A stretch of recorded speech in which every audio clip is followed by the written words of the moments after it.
Anytime you want now. Anytime. Oh, hello, my name is Mark, and this is my dog Rod. And I'm Claire, and this is my dog Venice. And this is basically a story of how Claire and I met. It's all thanks to these lovely little guys here. Back in 2011, I applied for a guide dog. The people from Guide Dogs came out to interview me, put me through all the tests and everything.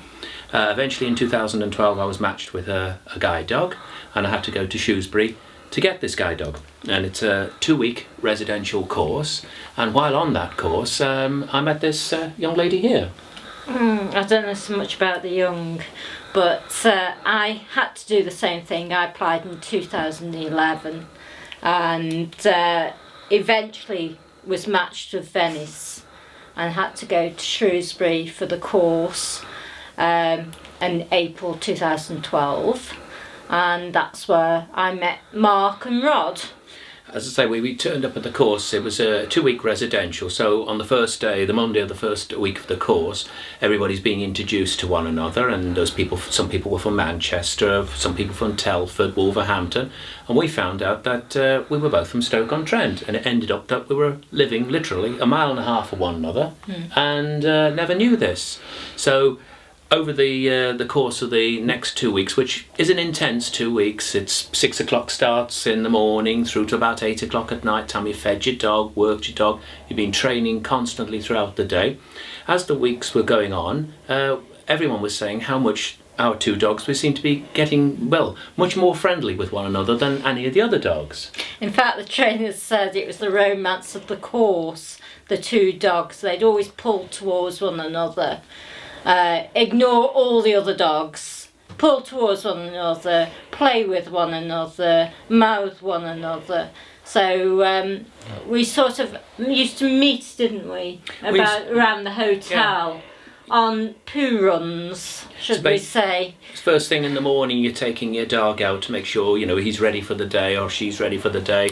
Take it out, let them spend before you start the day's work. And of course, dogs won't do to order. They have to do it in their own time, so you have to walk them around. And of course, in the early hours of the morning, we're meeting one another around the hotel. How's your dog? No. How's yours? No. And eventually, Claire says to me, she says, we're going to have to stop meeting like this, or people are going to start talking.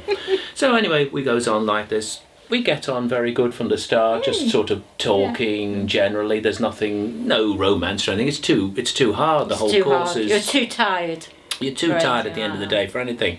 So near the end of the course, Claire says to me, she says, give us your number and I'll give you a ring when you get back home, because you still had to carry on training when you get back home for about, in my case, another 5 weeks. So she said, give me your number and I'll give you a ring after a couple of weeks, see how you're getting on. Yeah, so you sort of, I thought, well, we could meet up for a coffee and discuss about owning a guide dog, have a good moan about it, and all that type of thing. And so after a fortnight after I got home, I qualified and I rang Mark. He was still doing his training, but we arranged that when he'd finished his training, we'd meet up for coffee. Just to have a chat to see how we were getting on with the dogs.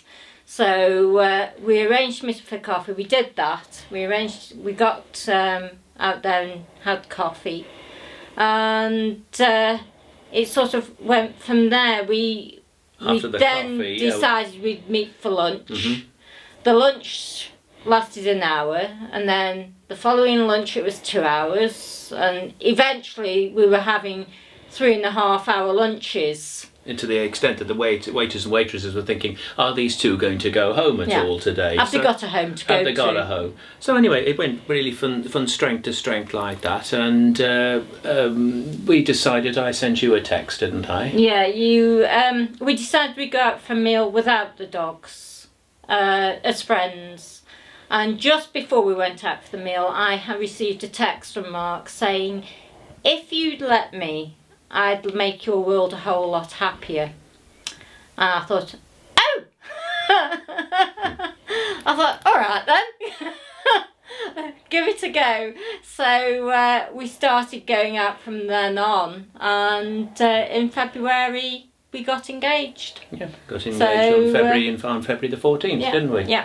We got engaged, and all seems to be going from strength to strength, and we're planning on getting married on next March. Yeah. So yeah. That's really where we are today. So our dogs brought us together. So our dogs brought us together, and the dogs are still as much part of the fun and everything, and still totally crazy about one another. We went to Shrewsbury expecting to come back with the guide dog, and we went to Shrewsbury and came back with basically a bog off offer of a fiance. Got a guide dog and got a fiance free. And that's it.